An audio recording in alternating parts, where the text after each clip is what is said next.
down, I'm going to bring the whole fucking diseased, corrupt temple down on your head.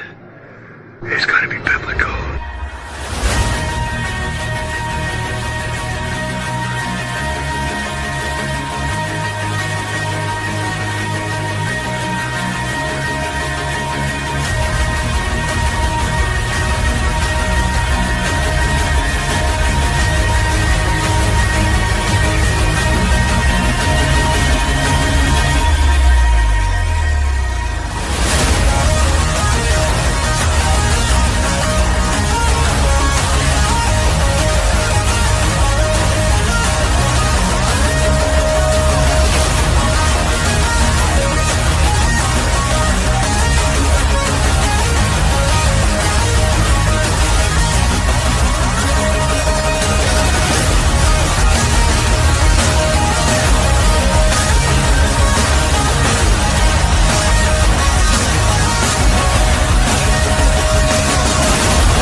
Hello, everyone, and good day here at Patriots Across the Pond.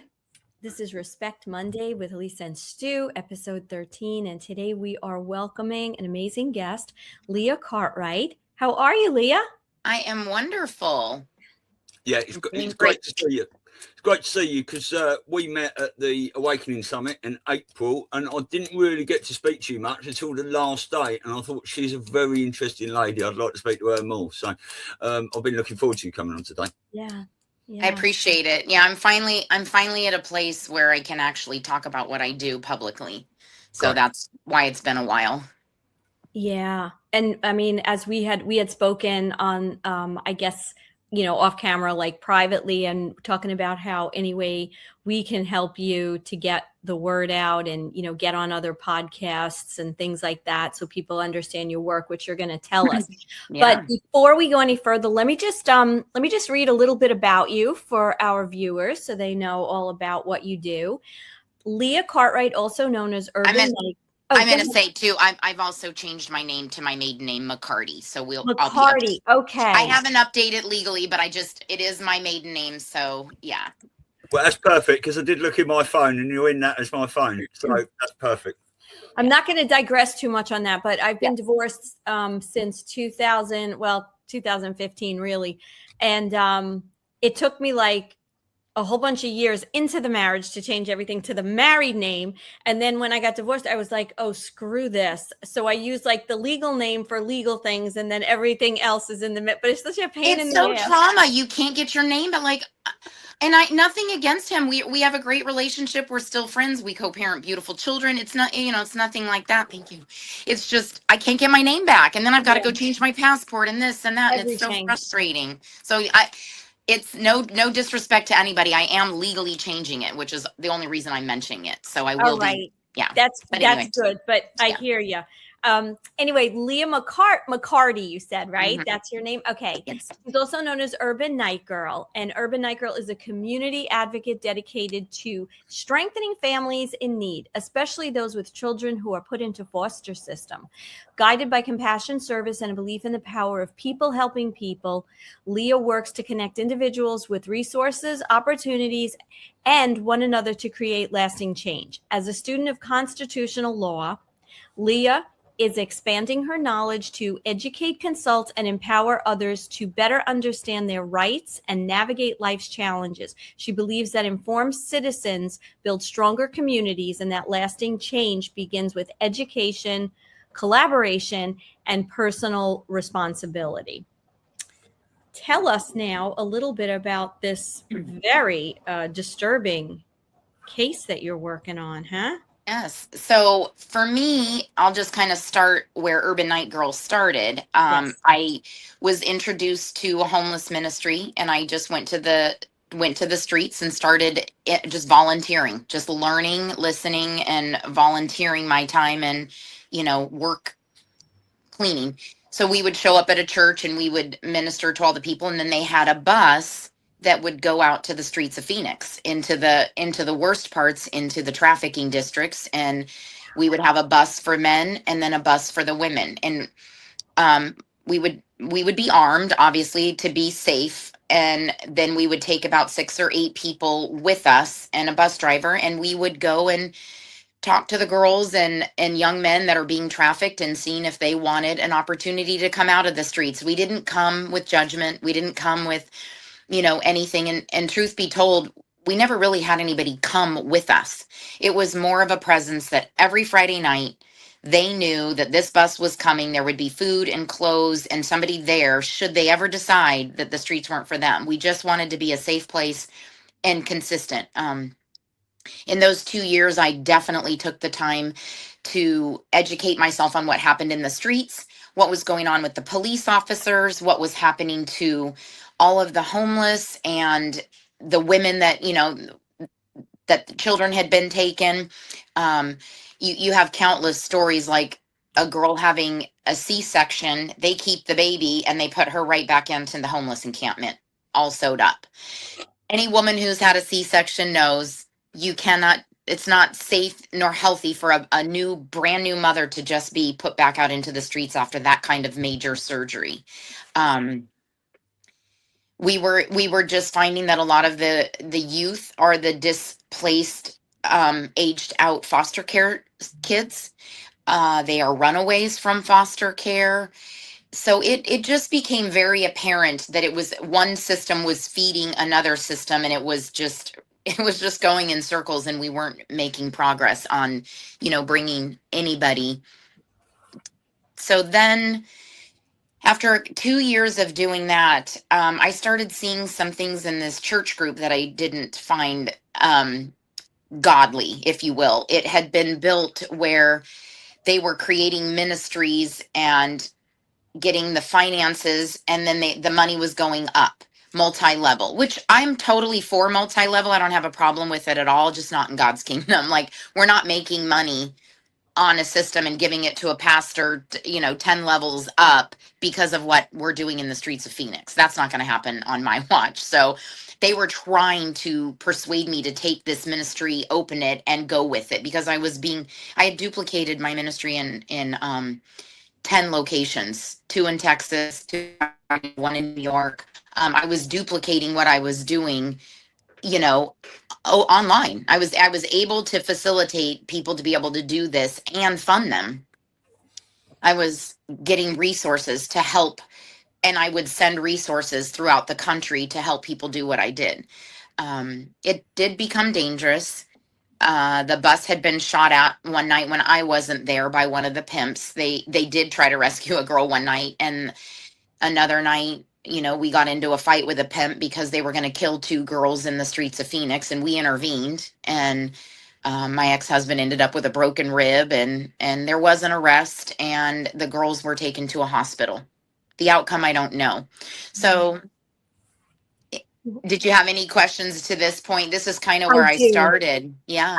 I just want to know, because we always like to ask our guests, what their journey has been, whether it was their awakening journey or the journey that got them onto what they're doing now. So I'm curious, you started with, we were ministering, how did you get to that point? What's been your journey?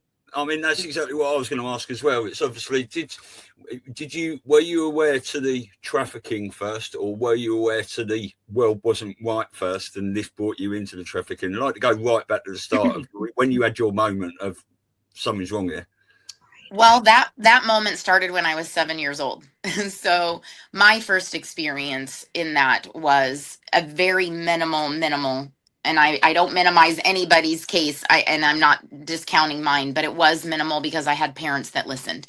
So I had been being touched by a neighbor, and by the time I was 8 years old, my dad was a Yavapai sheriff in Arizona, and he had his gun and badge taken away, and he was sent home, and the man was arrested, and later I testified, and he was put in prison for 18 months.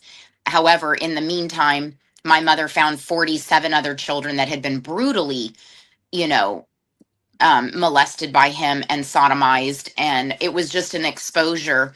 And this was in 1978, so it opened my eyes. Praise God, I had a mother that listened and took action and fought like hell and protected me, as well as my stepdad. So fast forward, I kept running into all my girlfriends. I was finding that all of my girlfriends had these experiences, and then even to young men. And so throughout my life, I became an advocate as a young person, with my family, as an advocate for life, at abortion clinics. Then I started being advocate at school as a peer counselor for friends that were dealing with these traumas. I had been saved. I had a mother who, you know what I mean? I could go home. I didn't have somebody pushing me out or abusing me at home. They were protecting me. So thank God my story was small, but it imprinted in me the need, then to move forward and always be an advocate. Yeah. So then I did that with the peers in school. And when I met this woman who invited me to go to this homeless ministry, it was already in me.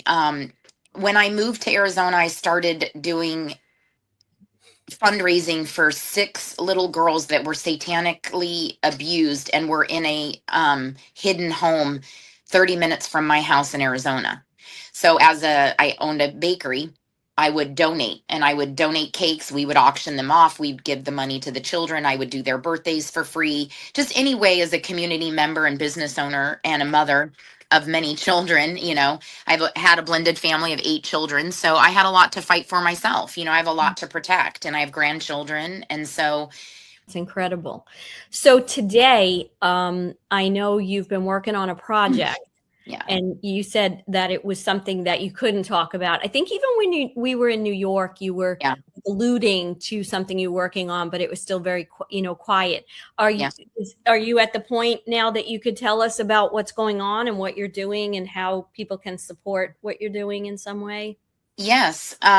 So we have exhausted pretty much every remedy in the court system. So the family that I was brought, I'll just paint a quick picture for the guests if they could have any help.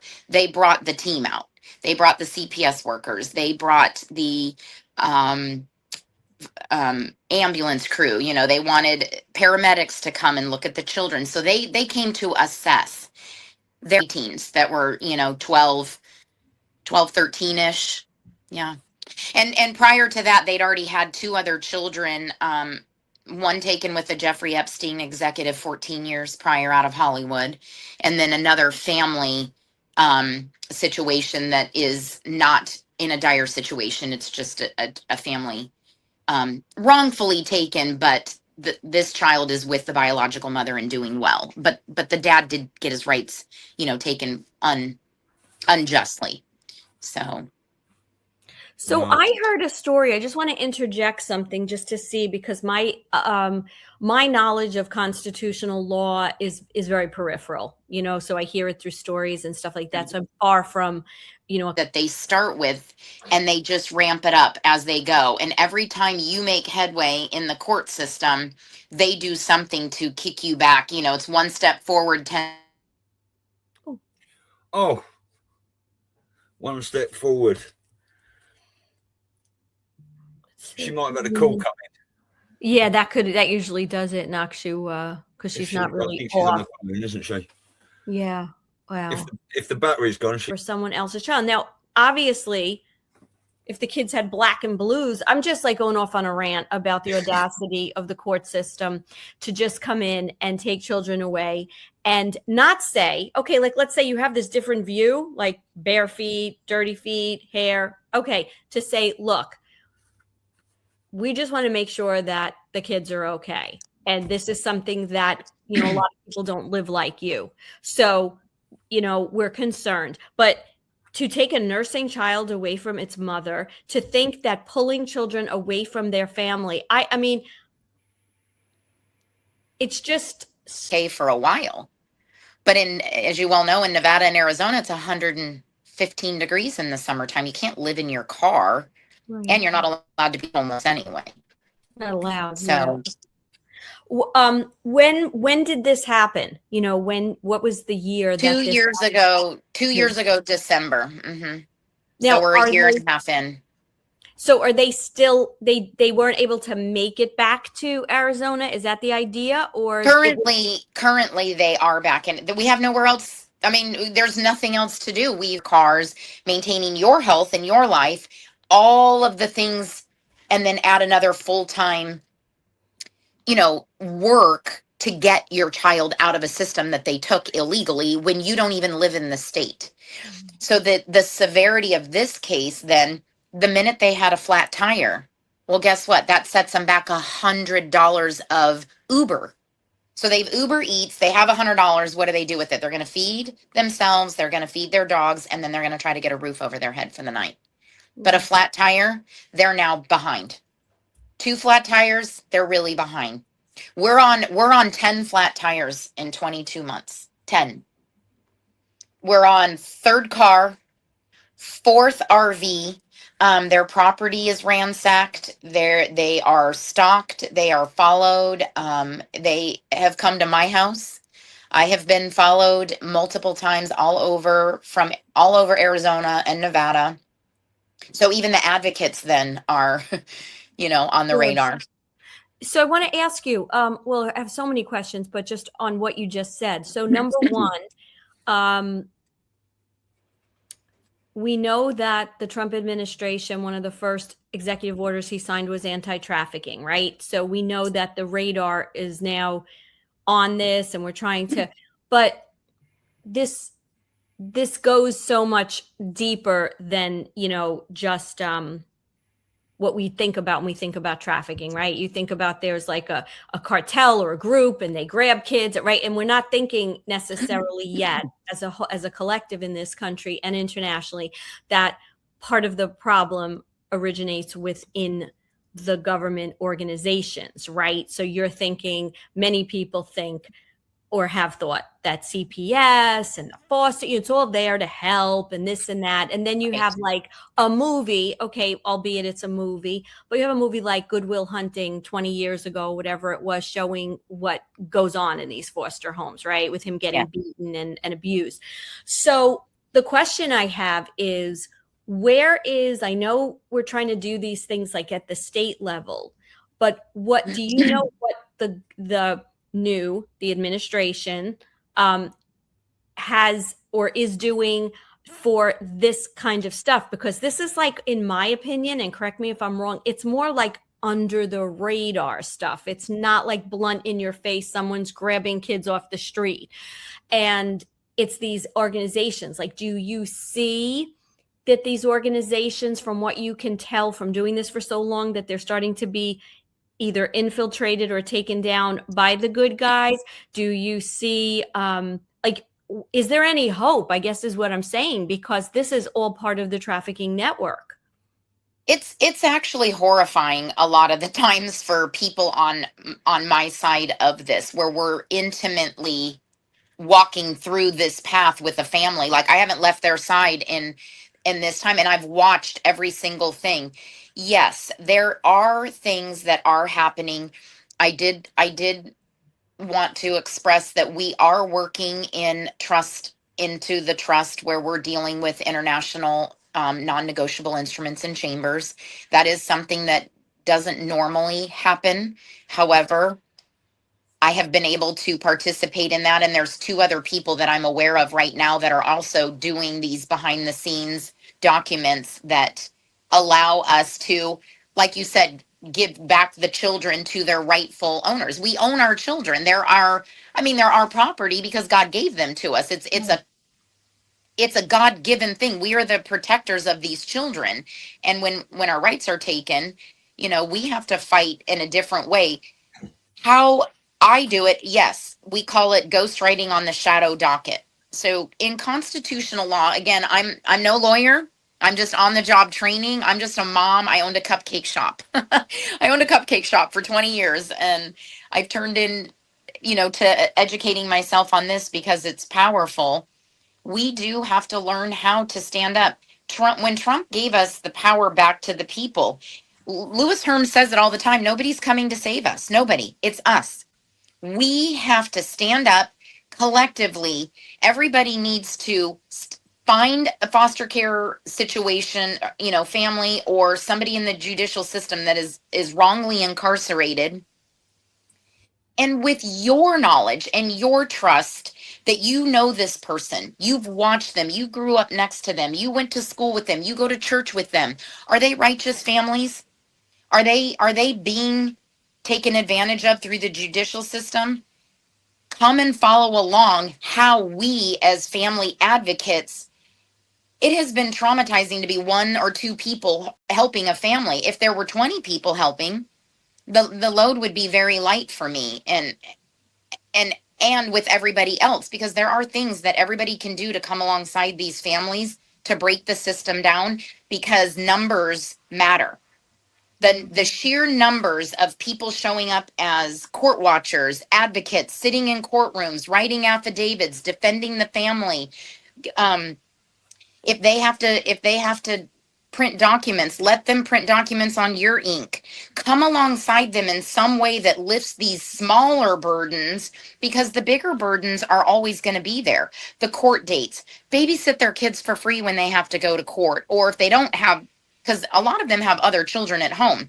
Whatever you can do to come alongside as a family advocate, time, talents, and treasures, it doesn't always cost money, and it will make, I can't even express enough the difference that it makes when some of these smaller burdens are just lifted from these families so that they can keep moving forward. I call it putting out their fires. Leah, that all sounds great, but the average person isn't even aware. So we need to build awareness. I mean, obviously within the truther community, our audience, we're all aware. Yes. We have to share that. We can't just say, oh, I know it. We have to share it. That's why we do our podcast. And then the people that listen to us share. But I just can tell you that when you go in, when you see most people, they don't, I guess this is my question.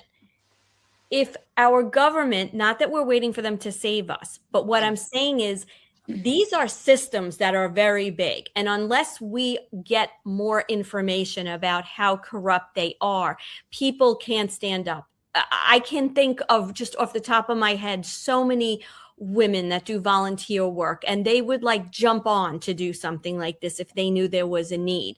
But the problem is we're still not being told. And yes, I put a little bit of that onus on our, good administration to put it out there to say, hey, what you think, there has to be a point where some of this information is put out there a little bit bigger. So the average person who's just trying to go to work and take care of their family says, you know what? I didn't realize this was something I could do.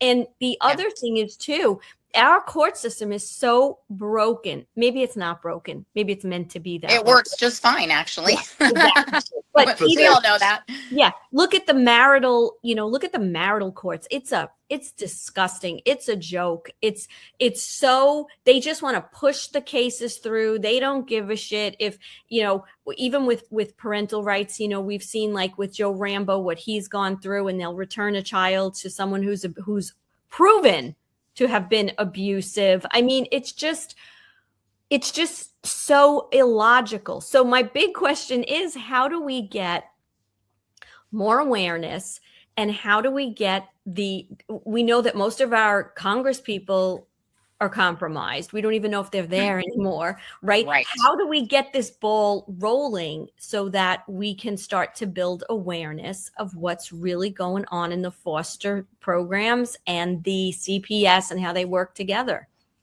I mean, you got to just get people like me and the team that I work with in front of groups. I know people are hesitant to, approach possibly churches because everything has been infiltrated. However, if we go at the core of what the church truly is meant to be from our creator, was a gathering place for the afflicted, where we, with the strong, come together and support the afflicted in the community, right? That would be the intention. God's intention was we as a collective helped the elderly and the widows and the orphans, right? That's what the church is meant to do. And we're clearly not doing that. And we've allowed all of this to happen to our brothers and sisters sitting next to us in the pew. So I spoke at a conference yesterday, and I asked the audience how many people in the room, and it was a small one, so we're not talking a lot of people. There were 6 people in this very small auditorium of people that knew somebody. And so, however, there's 100 other people to, however many hundreds of people are in this room, there are 6 people. Pretend we are a church. Pretend this is a church meeting. And we're all sitting here, and I'm the pastor, and I'm telling you what's going on. And this group of 100 or so, how much work could this 100 people do to come alongside these 6? If you know what's going on and you know the needs, you could probably put out half of the fires like that. Simple things like a mom can't get her children back if she doesn't have a full pantry. She can't get it back if her kitchen sink isn't working properly. She has to have running toilets. Do you see what I'm saying? Some very simple. Any man can come along and throw in a new sink, a new faucet. Somebody can come and put groceries in her cabinet. Somebody can, babysit while she makes a meeting. I mean, there are basic non-financial ways to come alongside families that will make all the difference in the world for them to move forward to do what only they can do, right? Only they can handle their case. However, every single family in the court system is under the ADA advocacy, because by law, having your children it causes PTSD for everybody in the family. And PTSD is a recognizable disability. And the American Disabilities Act requires that every single person is afforded for free an ADA advocate for them in court at all times. That is a law. That's a law that nobody knows. These are things that you can get out and say, go get you an ADA advocate. They're your best friend. And we need to start training. We need to teach people how to be ADA advocates, because everybody gets one. They just don't know it. Nobody advertises that you have free help. So, and then writing affidavits, that doesn't take anything. Get on ChatGPT. You can write an affidavit. You can be a court watcher. If you're in a wheelchair, you can be a court watcher all day long, every day, and help families. You can go sit at a courtroom. Are you retired and you have nothing to do? Go hold hands with moms and dads in court. Get your elderly group and get 10 or 15 of you and go down there and put eyes on those judges and those guardian ad litems and those attorneys that are sitting in those courtrooms. This is free public information. You can go sit anywhere. Can you imagine if 100 people showed up to court and moved from courtroom to courtroom to courtroom and just sat in with every parent? You know what it would do to those judges and those attorneys to know 100 people are sitting out there? Oh, who are you? We're just advocates. We're just watchers. We're keeping our eyes on you. What relationship to you are to this family? Just an advocate. Thank you. They have to acknowledge you. They have to acknowledge your presence, especially when you come in online. I mean, this is literally the most basic that you can do, that is the most powerful, is to show up. Get up out of your chair and show up to something that supports families. It's that simple. Now, there's a million other things, and the finances. I mean, I'm in a situation. I've spent more money than was comfortable. I'll just say that I'm uncomfortable now.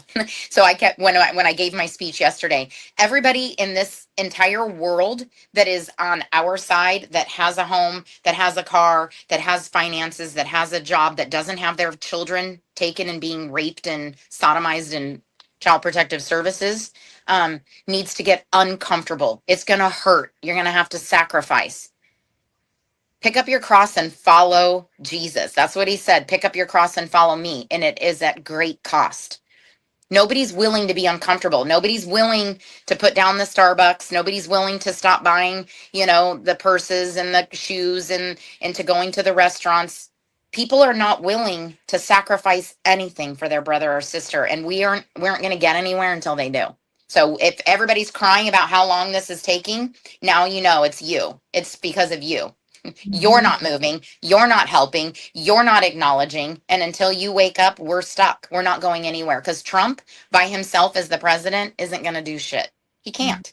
He gave us the power.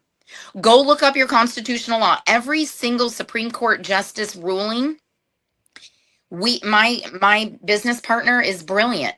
She reads all the rulings. She takes the current rulings and she implements them in her constitutional paperwork that we're working on now. And then because I'm the one that's more available, then I'm the one that goes and serves it. And the reason why I have to travel in constitutional law, you cannot serve the way a bar attorney does. You have to go in person.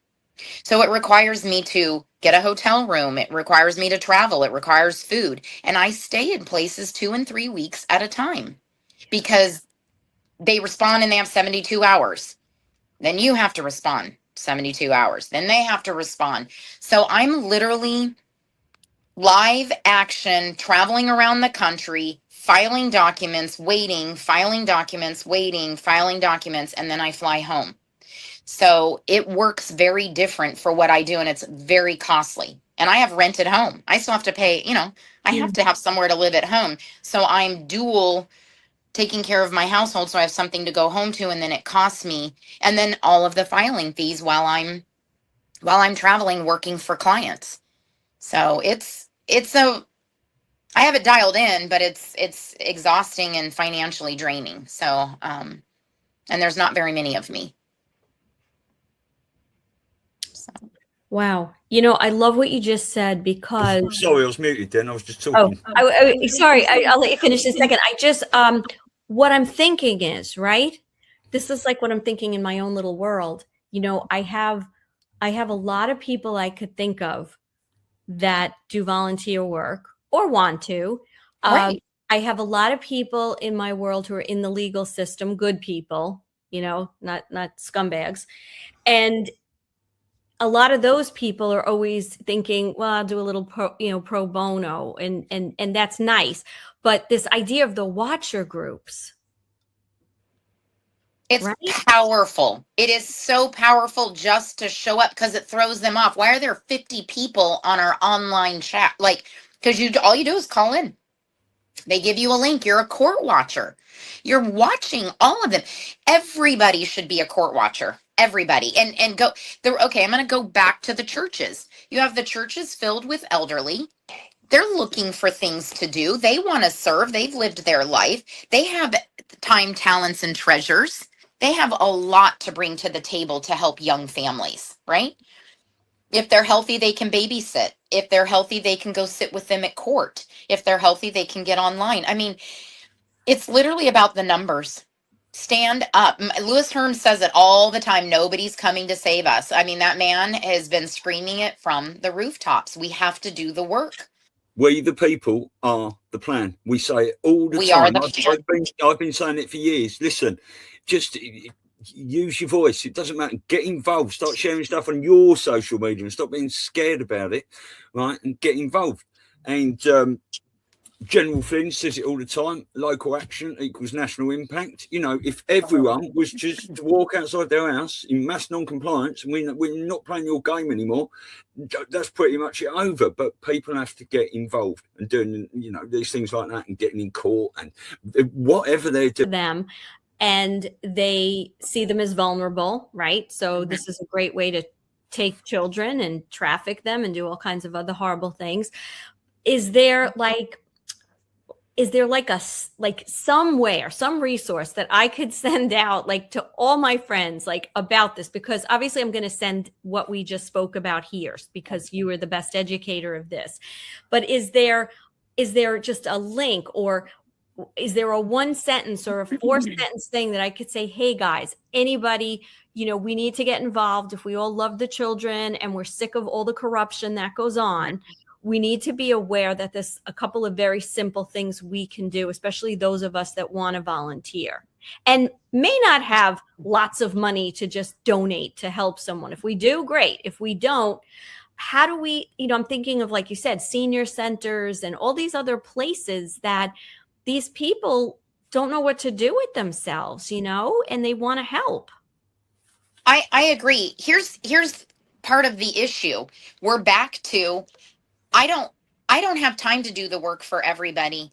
I'm one person and I travel around the country serving families and in cases that people don't even know that I do stuff for them. I've served documents for very, very high profile public cases that nobody even knows that I filed documents, because the way that we do it constitutionally, like habeas corpus, I've put in habeas corpuses for people who don't have any idea, and that one day they will, because when it plays out, they'll understand why we did what we did, because I work with a team of people and we know the power of what we're doing. And so because we can be an advocate for any genre of law, we tend to fight for people that don't understand. So we do things behind the scene. But as far as, sorry to digress on that, but for this, people have to, I can't put a link to the court cases in, New Jersey. No, I didn't even mean that. I meant like, how would you concisely put a few sentences together that we who are watching can explain this to other people to get this, or, put on our social media? That's all I'm asking, because you have more of the tools to I didn't mean, my God. Okay, yeah, because if there, and I'm trying to link it to my Urban Night Girl. I'm trying to just be a resource. I can't. So this is what we'll open up. Let's just play this out scenario of, I say, hey, I need help for this family.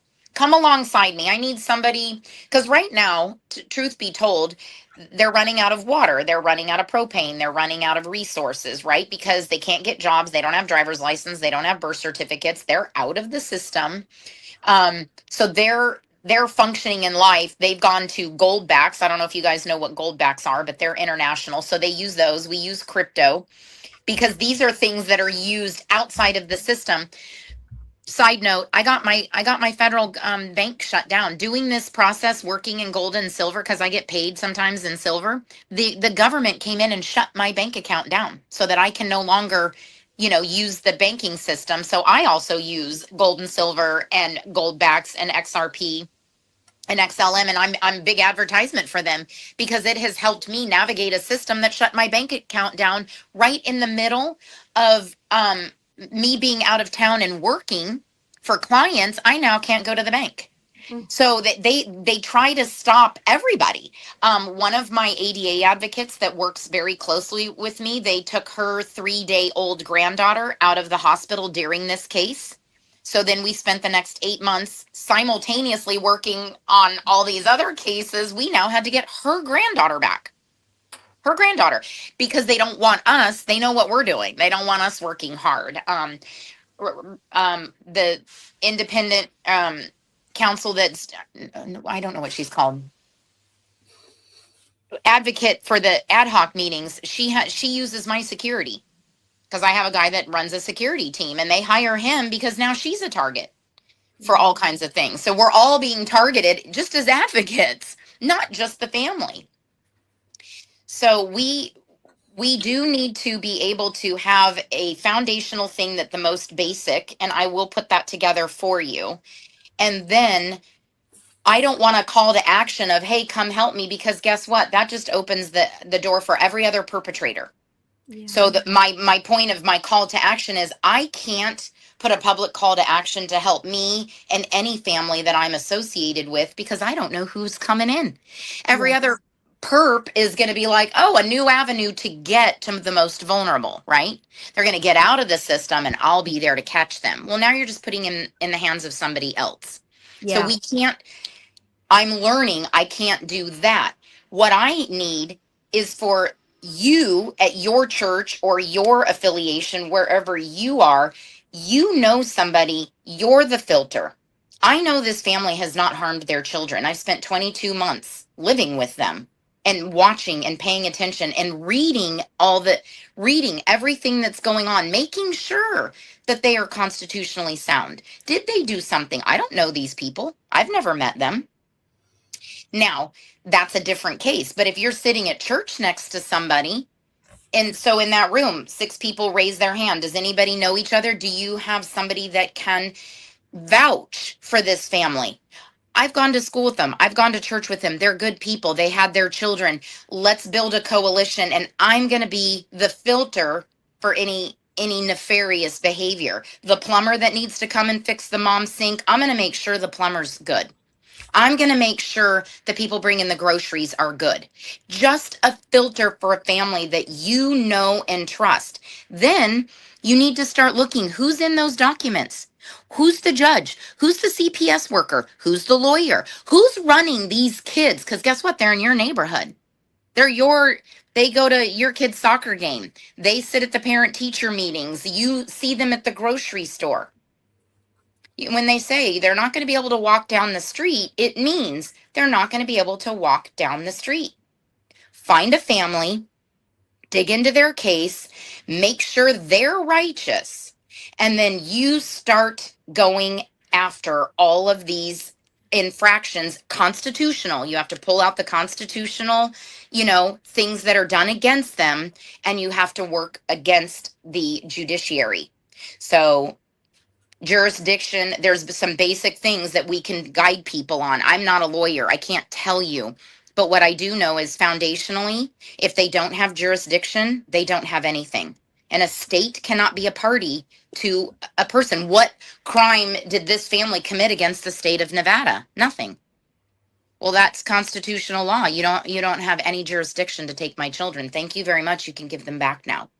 So you have to know how to come at them before they ever get to your door. Number one, once they're at your door, what do you do? And once they've taken your children, how to re-engineer statutory law using common law to undo the injustices and fight that. And it's an on-the-job training education. So everybody has to put the time and effort into, because guess what?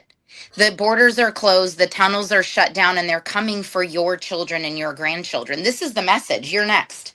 It's at your door, and you just don't realize it because there's no more children funneling this system. It's American children through the hospitals and schools. So pay attention. So Leah, what you just described in my mind is sort of next step. In other words, that's like next step, getting more involved, helping someone hands-on in any way. What I'm talking about is the watcher idea. I think is brilliant because it doesn't require, what you just described is a little intimidating just for someone who's never done anything. Like, okay, but how many of us, I don't know anyone whose kids, they having a problem with CPS. I live in a very upscale neighborhood. So it's probably other things are being done that I don't know about. You know what I mean? But that I never had anyone like that my kids went to school with that, the mother but being a watcher maybe and watching and kind of overseeing when the case is actually happening, or like you said, going online, that's something a lot of people can do. Once you do that, and I'm saying, do you start by going online and looking at the docket? Like, how do you actually become a watcher? That's what I'm trying to. Yeah. And that's why I said I will work on that. I've never had anybody ask me that question because, again, I've been like working so intently for almost 2 years. I haven't come out of my bubble because, first of all, these children's lives are at stake. I have to be protective of any information getting out. We're at the end. I mean, we've been doing this. We've stopped the adoption like 5 times. So let's talk about that. So this family, just to summarize for anyone who just joined, this family was homestead. They lived homestead, meaning that they weren't part of the system. They had some health issues, I guess. They went to the state of Nevada, where now they're out of their state. The team that was supposed to help them actually determined that they were bad parents because their kids had dirty feet and their hair was a little messed up because, of course, they're living on the land. And they took all their children, including a nursing infant, away from them. And these people, it took them a while. They had their dogs, they had a car to just be able to have the money. Now, from that point, what was the route or the channel, if you will, that happened to the children? What actually happened that you have been trying to get? Like, where are you getting these children back from? How has this whole thing worked? Whatever you can or can't talk about. And can I just add to that as well? Because they went to visit their mother, didn't they? That was poorly. What happened to the mother? The mother of the children?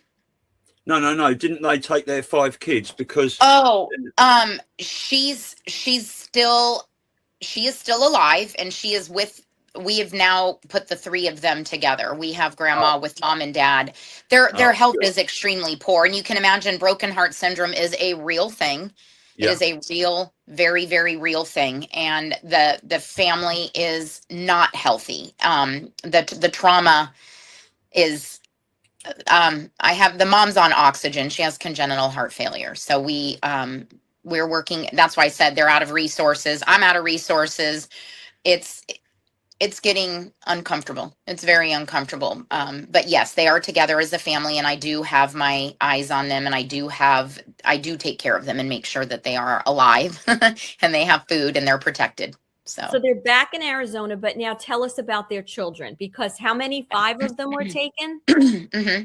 Yeah. So the 3 littles are in a very dire situation because I believe this is from what I see. They were already, kind of pre ordered, if you will. I mean, they were a target. They're young and pure. The baby has had 4 eye surgeries on it already and can no longer see. He is digressed and isn't doing well physically. There's a little girl that has been violated, and I have a pubic hair hiding in a freezer in an undisclosed location. They've seen semen coming out of the little boy's behind when they were doing visits at the Child Protective Service office. So they are with what I believe is happening is, and people don't understand this, and I've said this to Jerry Sheridan's face, so if this ever gets out publicly, I had a private meeting, and I have said this, and I've spoken publicly. They are, to my knowledge, they are taking the undocumented people coming over, making them foster parents, and then picking like these 3 infants, underage, where they don't speak a lot of English. They're small. They don't have all of that. They're putting them in homes with the non-English speaking refugees. And as soon as the adoptions go through, it creates citizenship then for the illegals. And then the children can be adopted to them. In perpetuity, they get the money until that child turns 18. So whatever age it is, 2, 3, 5, it doesn't matter. That person will get the money, yet they can then transfer that child that they've quote unquote adopted and become an American citizen with. They can do anything with that child monitored. So that can be multiplied however many times that can be multiplied. The reason why these children cannot be adopted at the current moment is 2 of them do not have birth certificates. So that stops the inner compact. You have to understand those bonds are not created. So they can only do 3 of the 5. So so now we're in a negotiation with the state of Nevada. They're trying to negotiate a bonded contract with the children. And that's why I can't get them back right at the current moment. So where are they? Like, who is holding these children?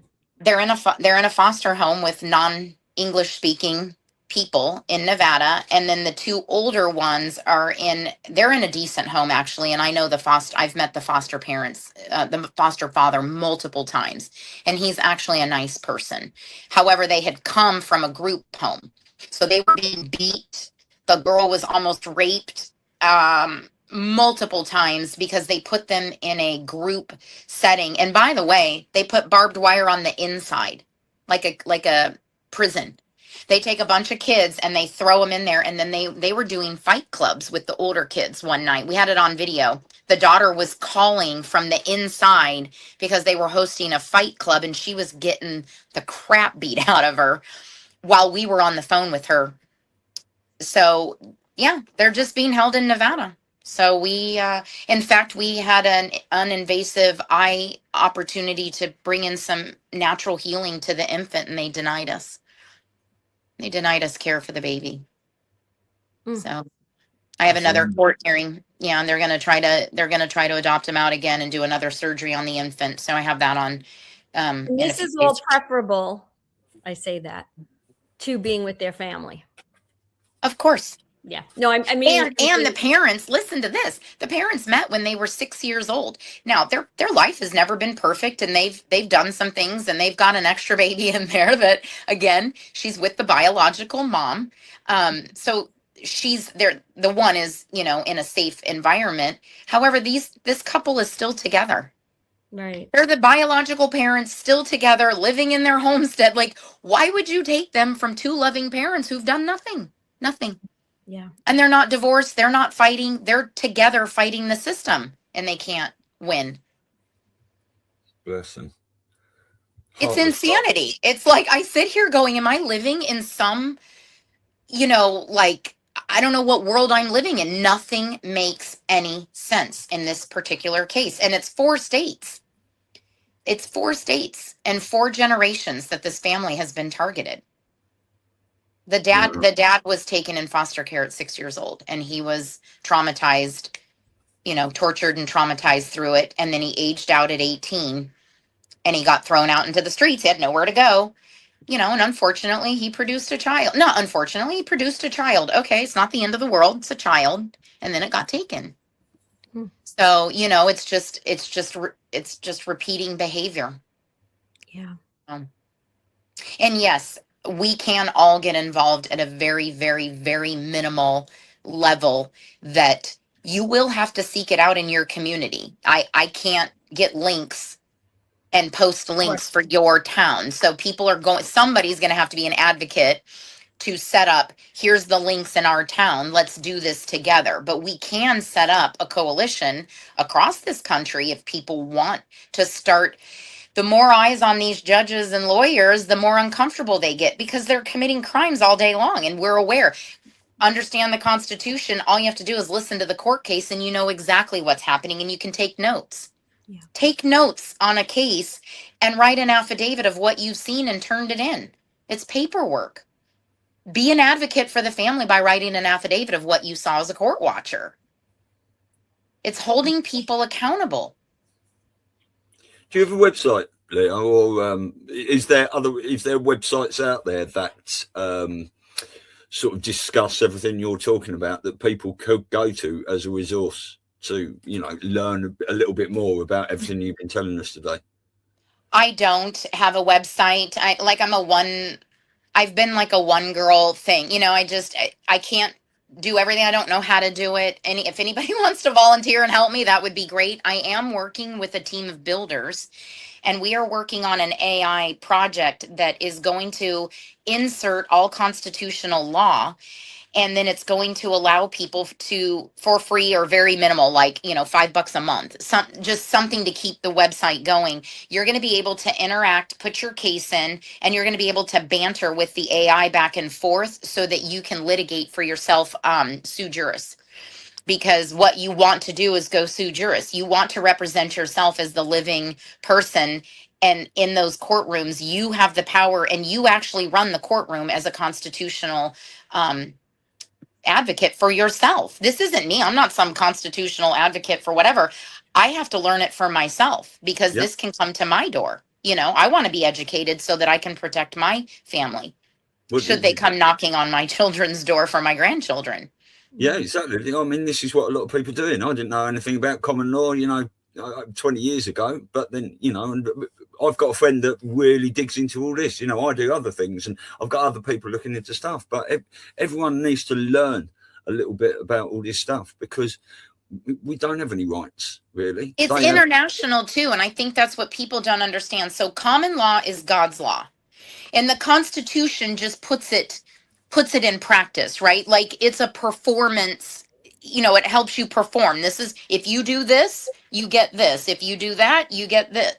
It's showing you, and it's establishing the directives of common law, and it's international. This applies, like I said, as a constitutional law consultant, again, not a lawyer, I can guide anybody because it's not family law. It's not, state law. It's not federal. It's all of them because God's law applies to everybody. Right. Yeah. So we do have the power. It is with us, internationally. So yeah, can I just ask you, because you mentioned habeas corpus, can you just explain to people what that is and what you've been doing with that? Well, I don't do that. I'm in training, so the constitutional law consultant that I've been working under, she's brilliant. It's basically, to my understanding, it's bringing you back to your, because corpus is your corpse, right? So it's taking you out of being dead back into the living where it's like a performance. I think that's what she's saying. It's like a performance. You put in the documents and then the habeas corpus is a performance. You now have to do this. So the way that I understand it is we write our affidavits of statement against whatever has happened. Then I believe there's 640 Article 3 judges that Trump has set aside. And that's another issue. You have to be an Article 3 compliant judge in order to be legal and lawful under the Constitution. And at this point, I don't believe that there's any legally Article 3 judges that are ruling. They have to be appointed in good standing. There's rules to being an Article 3 judge. And then you write the habeas, and the habeas supports your affidavit of statement. And then once the habeas is either dismissal because of jurisdictional issues, or you need to dismiss it because you don't have a case against us, in particular this family, once the habeas forces that to happen where you get your rights back as the living person, then you use what I'm understanding is called the takings clause.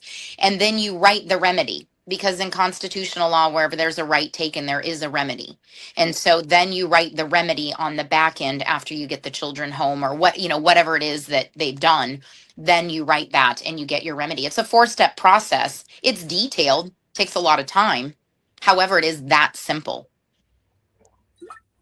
The common law is very simple because it's God's law and it's just, and it doesn't require a lot. They make it so convoluted. There's you have to jump through 1 million hoops, and every hoop you jump through, they have 10 more right behind it as you work your way up the judicial system.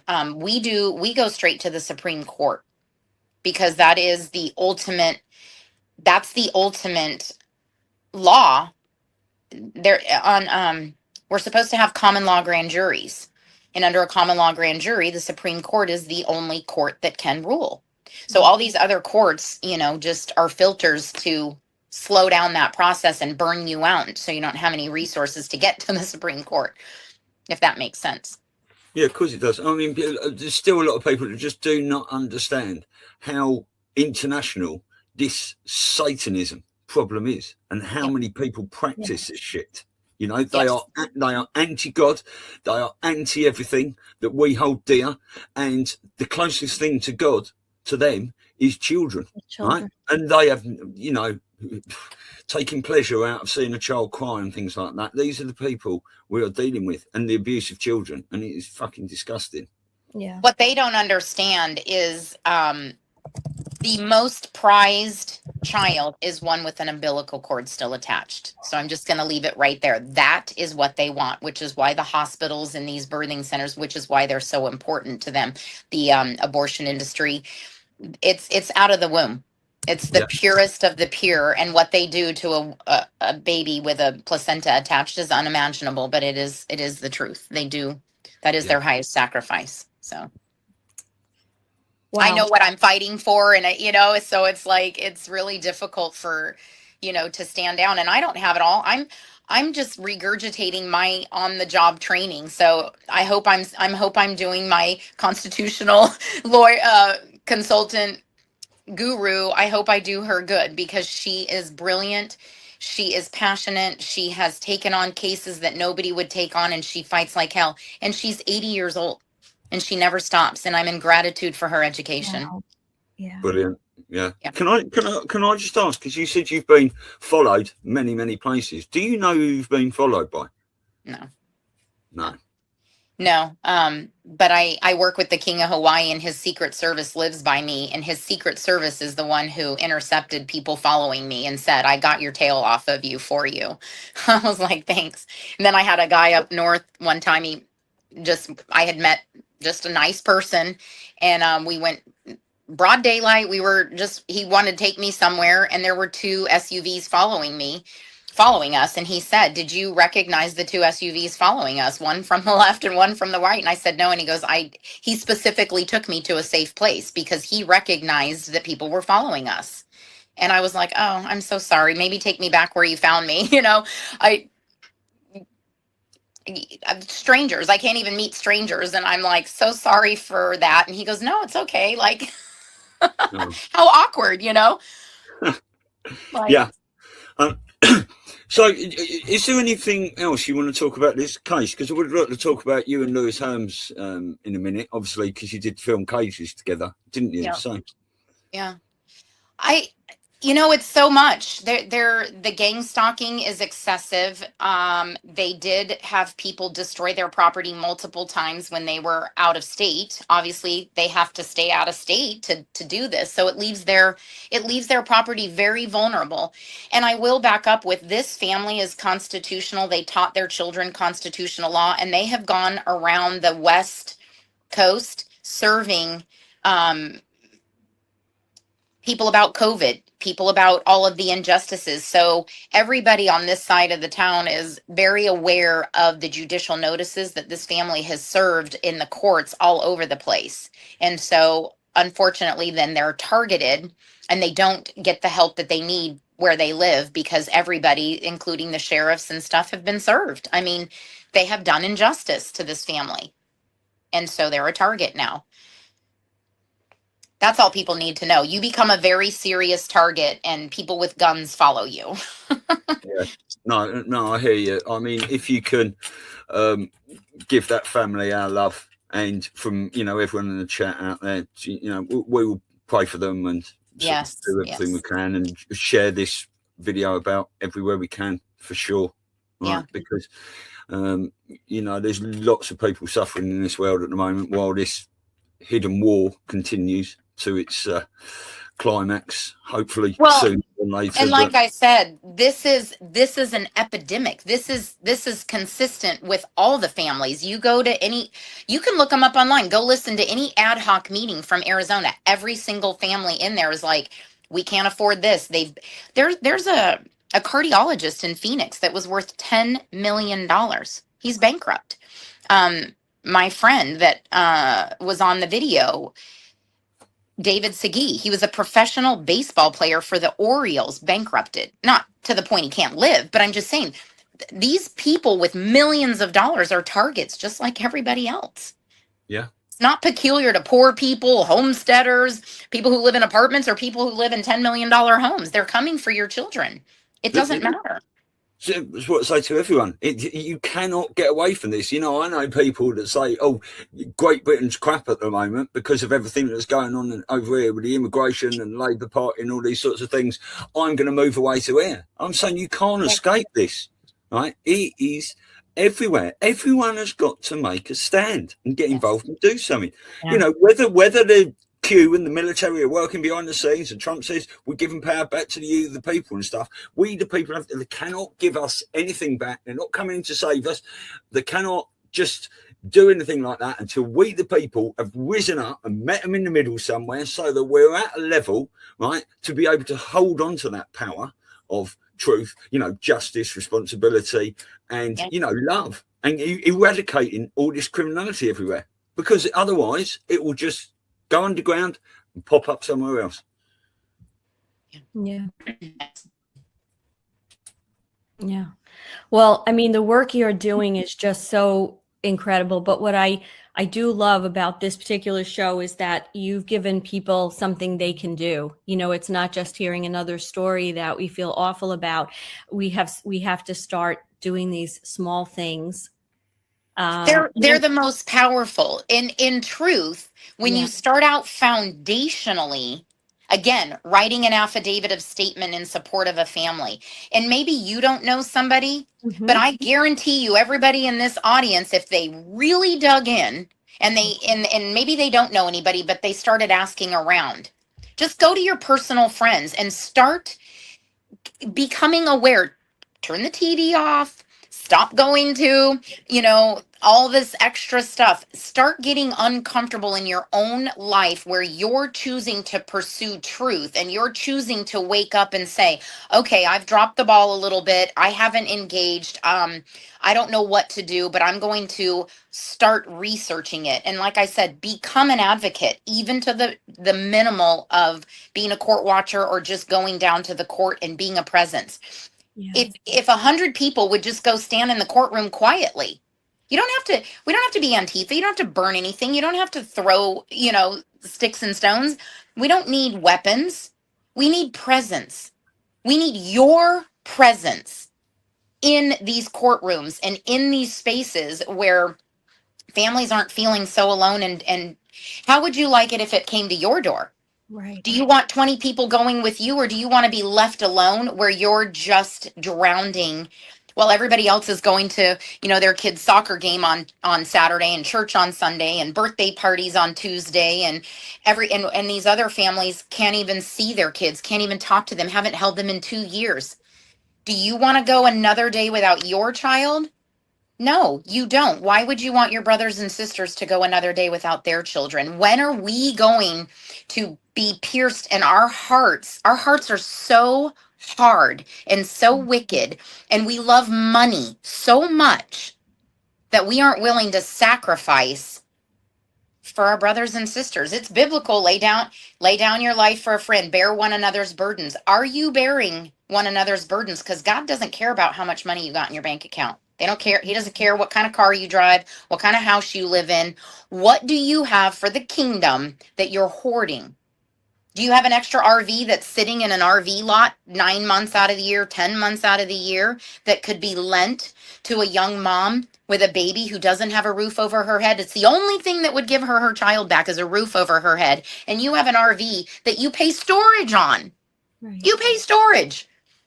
Couldn't you loan it to a young mom or a young father? Couldn't you sacrifice a little bit? I mean, it's easy, guys. It's really easy. Do you have an older car that you're going to sell that's only worth $5,000? What's that $5,000 going to do for you when it would give a mom the ability to get to work? Give your old car up. Stop giving stuff away and stop selling it for profit. You have resources and gifts and an abundance. You live in abundance. Where's your extra? Stop filling up under the Christmas tree a million gifts for kids that have everything, and teach your kids to give to kids that are living in a system that's torturing them. I mean, it's education on what's happening and sacrifice. God says it in the Bible. You can't take it with you. You can't take it with you. No, that's something that really does piss me off when you say, well, I'm banned off Facebook for 8th time now, so I won't be seeing any of that, which is all right. But when people, just post pictures of how much stuff they've got under their tree, and or for a birthday for a 1-year-old, you know what I mean? And it's just, and it's all for look at me. The excessive, and I'm guilty. Listen, I am walking the walk. Okay. I lived in a beautiful custom home. I had a beautiful life, and I still do. I still have a beautiful life. Don't misunderstand. But God called me to sacrifice. Pick up your cross and follow me. And it's gonna hurt, girl. It's gonna really hurt. And I'm gonna try you, and I'm gonna test you, and I'm gonna refine you by the fire. And you're gonna come out on the other side, and you're gonna know that I sustained you. And God told me, you have this exact amount of money, period, and you're going to trust me. You're going to trust me. And this isn't for everybody. Don't misunderstand. I'm not asking everybody to do what I've done, but if you did 1/10 of what I've done, you would make the most powerful impact Yeah. on humanity. God bless you, really, Leah. And I think it's just a matter of yeah. And I don't want to give you any more work, but I think you've given everybody a lot of ideas on how. I guess the question is just like, how do we know how to watch? Like, where do we go? Do we just go on the docket? Do we how do we do that? You know, because that would be tremendous for so many people who have time, and that can lead to a lot of other things, because then you'll see what they need, what help she needs, how she could, and then, then it's a matter of just the community. Like, hey, I was just doing this today, and there's this woman and this man, and they need this and they need that. And then we start to do grassroots that way. And we have to make sure, like I said, whoever's willing to take on that challenge of vetting the situation, because what you don't want to do is defend a family that's beating their children. You know what I mean? You have to be. There's 350 million people in this country. I'm one woman. I can't do the vetting for every scenario. This is public responsibility. This is you being an advocate for somebody in your life that you can't turn a blind eye to. If I did not help this family, can you imagine the consequences in my soul? God showed me, and I had to obey, and I had to trust. And let me tell you, you can ask the family, anybody. I have repented a lot. I fall short all the time. My faith is not strong. I am weak in so many ways that I've wanted to give up. I've wanted to walk away. You are around the group of people that I'm around, and they can tell you, all those people can testify how many times I've cried and tried to run from this. I don't want this. I don't want this in my life. I'm in a dangerous situation. I don't get to be around my family. I don't have a kid in child protective services, and I don't get to see my family. And it's not because I don't want to. It's because I have a mission that's requiring me to be dialed in, laser focused, and I can't look left or right. I have to finish the mission. And I know a lot of times my family doesn't understand, and I respect that.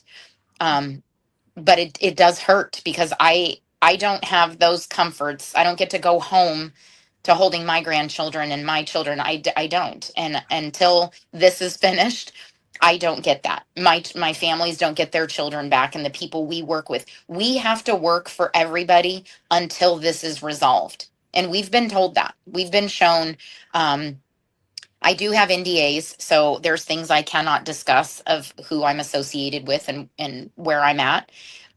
I am guided that once this ends, everybody gets back what we've all lost. The wealth of the wicked, right, gets returned to the righteous. So. Absolutely. Yes. Yeah. Now, have you got any more questions, Elisa? Because I just want to talk about cages for a little bit. No. Okay. All right. Well, I've got the cages trailer here. If I just play that now, and then we can have a little chat about it after. Yeah? Absolutely.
Drug I like is the one I use to make you shut your damn trap and have you effortlessly submit to my will.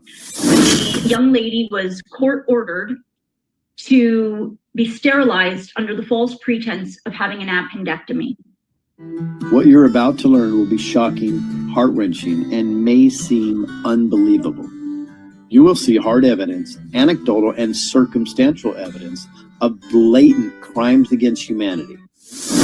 Jaime Zapata and I were ambushed while on official assignment. We were ambushed by 8 assassin shooters from the Zeta cartel. It's simple. Nothing is more lucrative than the flesh. One of my volunteers came across a woman being raped by 10 cartel coyote, called Border Patrol. Border Patrol told him to wait and call during business hours. Then CPS steps in and completely takes your child from you, and you never get them back. We've convinced good people to be on the forefront to cover for what you call evil. It is absolutely genius.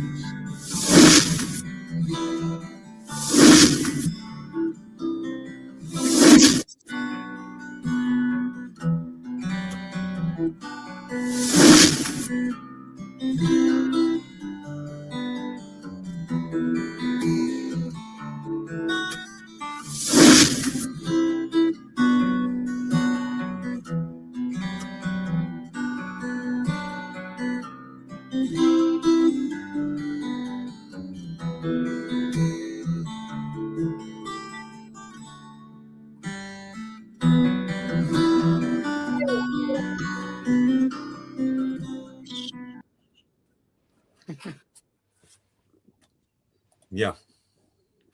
Beautiful. Yeah. No, I watched that when it came out, obviously. And so do you want to talk about that? What was your involvement in that? Because, you know, Lewis is a friend of ours, and we've had him on the show a few times, and he's been doing some excellent work. But it was, you know, when I heard you were involved in it as well, I thought that amazing. Well, it's actually my story. I had shared what was going on in the streets of Phoenix, and somebody said, "Hey, I know this guy Lewis. I'm going to make a phone call." And he flew in the next day, and we spent 2 or 3 days together, and I gave him everything. I mean, because I'd been working in the streets for 2 years. I had a lot of evidence. I had a lot of proof. I had done a lot of work with teams inside the system. And so I was able to share everything that I had discovered there. And we agreed that we needed to do this documentary.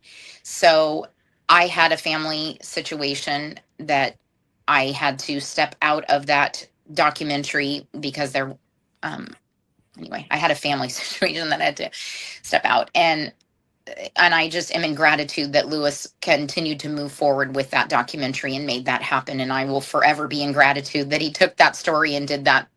So it was a gift that Lewis gave me. So I'm in gratitude. Yeah. Beautiful. All right. Well, that's pretty much done. Elisa, have you got anything else to ask? No.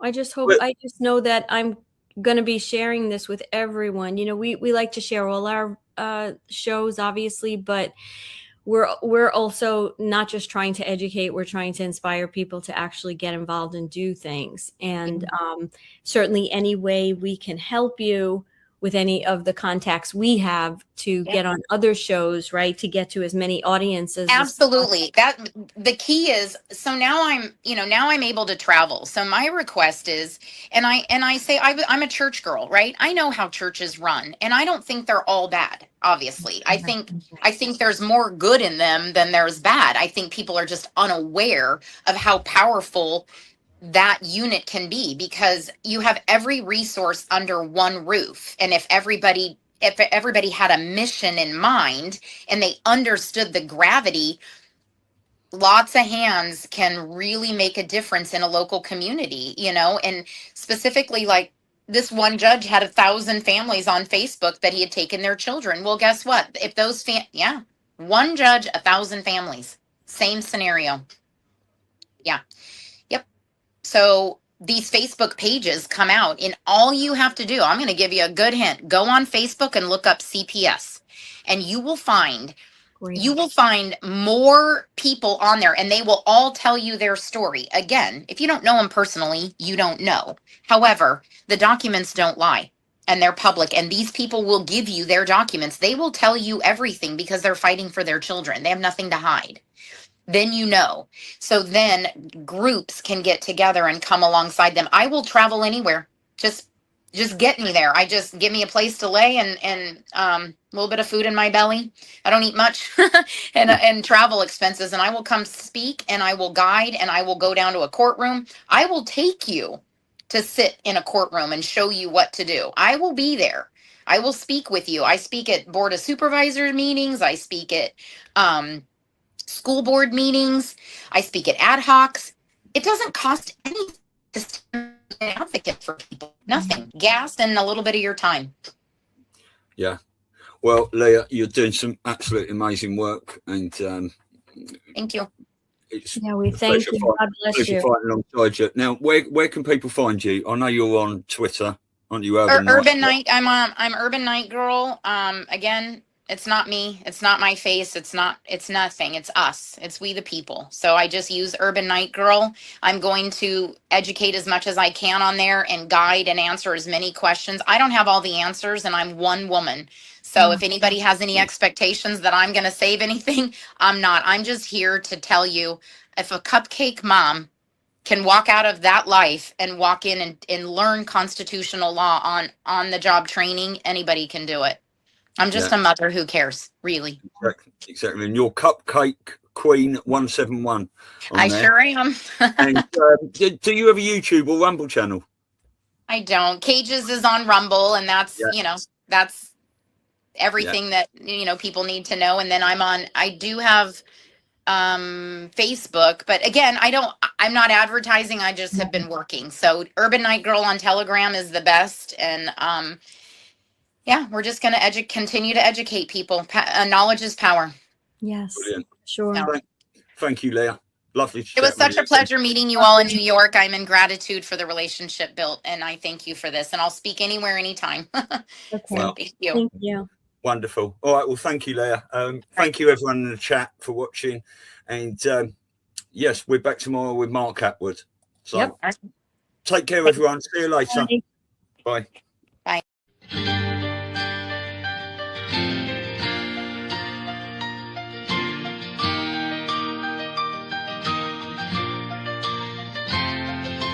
Children are the center of our world, and we do our best to show them that we care. But evil is lurking everywhere to steal their youth, kill their souls, show them things that they should never know. We live in the craziest of times, you never know what's in another's mind. We keep them safe, protect from bad, but they just choose to make them sad and keep their evil rituals alive. Who saves the children? We do, we do. Who keeps them safe and warm and so secure?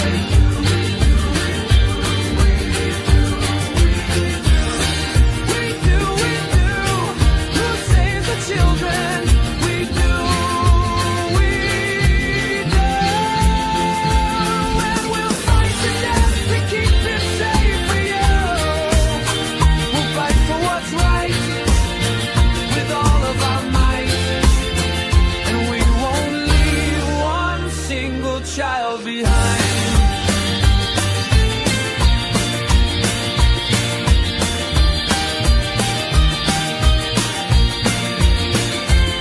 They've been here since the dawn of time, and their actions take a twisted mind. But we won't stand no more. We'll track them down for sure and make sure that they are gone forevermore. Why can't you see the crimes committed on our kids by the powers that be? How long do we wait? How many must die? How many loving parents need to cry? Who saves the children?